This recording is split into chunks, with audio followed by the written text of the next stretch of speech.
I've been watching my way through all the Christopher Reeve Superman movies as I had never seen a single sequel. If you want to see my reviews for Supermans 1, 2, and 3, they are up now. But I watched Superman 4, The Quest for Peace, so here are my thoughts.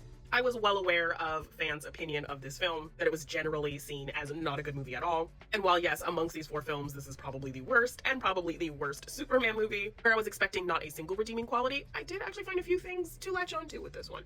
It was a series of, I think, solid ideas, and Christopher Reeve trying to make the best of it, unable to get the director he wanted, the budget getting slashed, and having a pretty negative experience on the last film. So I'll always have so much respect for Christopher Reeve going into this film, thinking of what he kind of endured trying to just make the best of this situation, and coming back to continue playing this character for the fans. I like the incorporation of Reeve's idea of Superman kind of putting an end to nuclear war. This message of peace was something he wholly believed in, so I like the idea of Superman being able to do this as part of this plot. I also like the idea of a shakeup at the Daily Planet. These kinds of things happen. I mean, we've seen it in real life.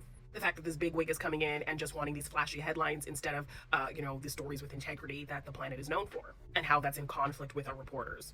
I also like the idea of this triangle that ends up happening with this new investor's daughter liking Clark, and Lois obviously liking Superman, so kind of the push and pull of all of that. They tried to make a fun sequence where Clark and Superman are trying to have a date with these 2 women on the same night, and while the execution wasn't perfect, I thought it was a fun concept, and brought something fresh to the romance aspects that are in these films. I also like that when Clark/Superman is feeling at his lowest, Lois is the one who can kind of bring him out of it.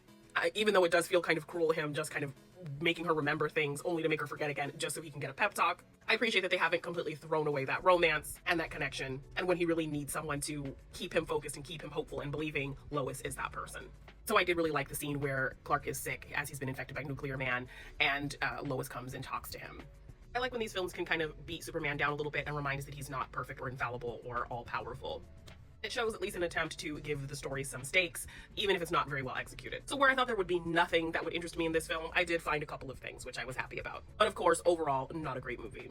The budget cuts are clear as we keep seeing the same kind of shot of Superman flying. It looks really choppy in comparison to the dynamic and innovative effects of the first film. Nuclear Man is incredibly ridiculous, not menacing at all.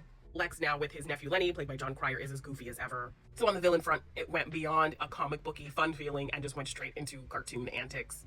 Overall, you can really feel Christopher Reeve's efforts to try to make something out of this, but it ultimately failing. The action is pretty dull, the story's not very interesting, and the quality is miles from where we started with this franchise.